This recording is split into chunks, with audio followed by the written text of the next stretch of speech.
The Sphinx, a story by Edgar Allan Poe. During the dread reign of the cholera in New York, I had accepted the invitation of a relative to spend a fortnight with him in the retirement of his cottage ornée on the banks of the Hudson. We had there around us all of the ordinary means of summer amusement, and what with rambling in the woods, sketching, boating, fishing, bathing, music and books, we should have passed the time pleasantly enough, but for the fearful intelligence which reached us every morning from the populous city. Not a day elapsed which did not bring us news of the decease of some acquaintance. Then, as the fatality increased, we learned to expect daily the loss of some friend. At length we trembled at the approach of every messenger. The very air from the south seemed to us redolent with death. That palsying thought indeed took entire possession of my soul. I could neither speak, think, nor dream of anything else. My host was of a less excitable temperament, and, although greatly depressed in spirits, exerted himself to sustain my own. His richly philosophical intellect was not at any time affected by unrealities. To the substance of terror he was sufficiently alive, but of its shadows he had no apprehension. His endeavours to arouse me from the condition of abnormal gloom into which I had fallen were frustrated, in great measure, by certain volumes which I had found in his library. These were of a character to force into germination whatever seeds of hereditary superstition lay latent in my bosom. I had been reading these books without his knowledge, and thus he was often at a loss to account for the forcible impressions which had been made upon my fancy. A favourite topic with me was the popular belief in omens, a belief which, at this one epoch of my life, I was almost seriously disposed to defend. On this subject we had long and animated discussions, he maintaining the utter groundlessness of faith in such matters, I contending that a popular sentiment arising with absolute spontaneity, that is to say, without apparent traces of suggestion, had in itself the unmistakable elements of truth, and was entitled to as much respect as that intuition which is the idiosyncrasy of the individual man of genius. The fact is that soon after my arrival at the cottage there had occurred to myself an incident so entirely inexplicable, and which had in it so much of the portentous character, that I might well have been excused for regarding it as an omen. It appalled and at the same time so confounded and bewildered me that many days elapsed before I could make up my mind to communicate the circumstances to my friend. Near the close of an exceedingly warm day, I was sitting, book in hand, at an open window, commanding, through a long vista of the river banks, a view of a distant hill, the face of which nearest my position had been denuded by what is termed a landslide of the principal portion of its trees. My thoughts had been long wandering from the volume before me to the gloom and desolation of the neighbouring city. Uplifting my eyes from the page, they fell upon the naked face of the bill, and upon an object, upon some living monster of hideous conformation, which very rapidly made its way from the summit to the bottom, disappearing finally in the dense forest below. As this creature first came in sight, I doubted my own sanity, or at least the evidence of my own eyes, and many minutes before I succeeded in convincing myself that I was neither mad nor in a dream. Yet when I described the monster, which I distinctly saw and calmly surveyed through the whole period of its progress, my readers, I fear, will feel more difficulty in being convinced of these points than I even did myself. Estimating the size of the creature by comparison with the diameter of the large trees near which it passed, the few giants of the forest which had escaped the fury of the landslide, I concluded it to be far larger than any ship of the line in existence. I say ship of the line because the shape of the monster suggested the idea. The hull of one of our 74 might convey a very tolerable conception of the general outline.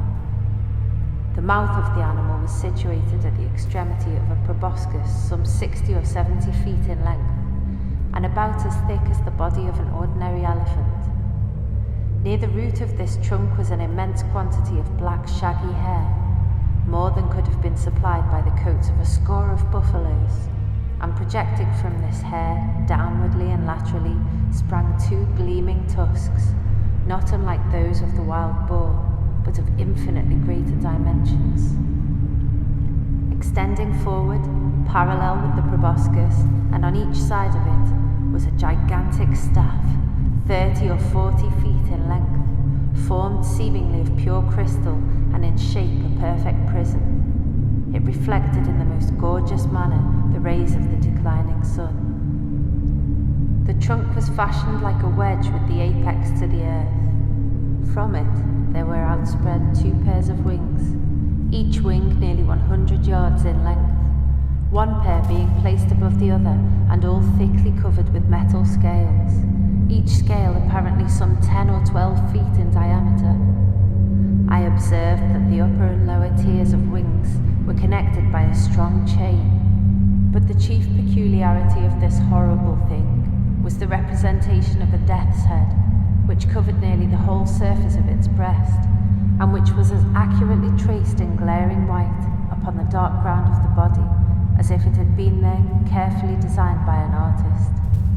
While I regarded the terrific animal, and more especially the appearance on its breast, with a feeling of horror and awe, with a sentiment of forthcoming evil, which I found it impossible to quell by any effort of the reason, I perceived the huge jaws at the extremity of the proboscis suddenly expand themselves, and from them there proceeded a sound so loud and so expressive of woe that it struck upon my nerves like a knell, and as the monster disappeared at the foot of the hill, I fell at once, fainting, to the floor.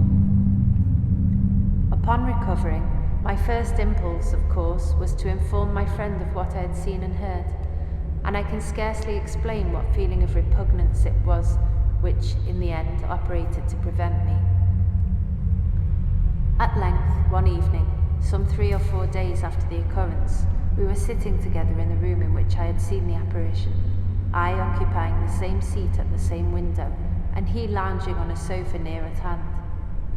The association of the place and time impelled me to give him an account of the phenomenon. He heard me to the end, at first laughed heartily, and then lapsed into an excessively grave demeanour, as if my insanity was a thing beyond suspicion. At this instant I again had a distinct view of the monster, to which, with a shout of absolute terror, I now directed his attention. He looked eagerly, but maintained that he saw nothing, although I designated minutely the course of the creature as it made its way down the naked face of the hill. I was now immeasurably alarmed, for I considered the vision either as an omen of my death or, worse, as the forerunner of an attack of mania. I threw myself passionately back in my chair and for some moments buried my face in my hands. When I uncovered my eyes, the apparition was no longer apparent. My host, however, had in some degree resumed the calmness of his demeanour and questioned me very rigorously in respect to the confirmation of the visionary creature. When I had fully satisfied him on this head, he sighed deeply, as if relieved of some intolerable burden, and went on to talk with what I thought a cruel calmness of various points of speculative philosophy which had heretofore formed subject of discussion between us. I remember his insisting very especially, among other things, upon the idea that the principal source of error in all human investigations lay in the liability of the understanding to underrate or to overvalue the importance of an object through mere mismeasurement of its propinquity. To estimate properly, for example, he said, the influence to be exercised on mankind at large by the thorough diffusion of democracy, the distance of the epoch at which such diffusion may possibly be accomplished should not fail to form an item in the estimate. Yet, can you tell me one writer on the subject of government who has ever thought this particular branch of the subject worthy of discussion at all? He here paused for a moment, stepped to a bookcase, and brought forth one of the ordinary synopses of natural history, requesting me then to exchange seats with him that he might the better distinguish the fine print of the volume. He took my armchair at the window and, opening the book, resumed his discourse very much in the same tone as before. But for your exceeding minuteness, he said, In describing the monster, I might never have had it in my power to demonstrate to you what it was. In the first place, let me read to you a schoolboy account of the genus Sphinx, of the family Crespulcaria, of the order Lepidoptera, of the class Insecta, or insects. The account runs thus. 4 membranous wings covered with little coloured scales of metallic appearance, mouth forming a rolled proboscis, produced by an elongation of the jaws, upon the sides of which are found the rudiments of mandibles and downy palpi. The inferior wings retained to the superior by a stiff hair, antenna in the form of an elongated club, prismatic, abdomen pointed. The death's-headed Sphinx has occasioned much terror among the vulgar at times by the melancholy kind of cry which it utters and the insignia of death which it wears upon its corselet.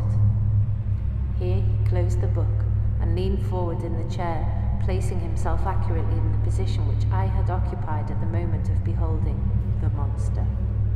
"Ah, here it is," he presently exclaimed.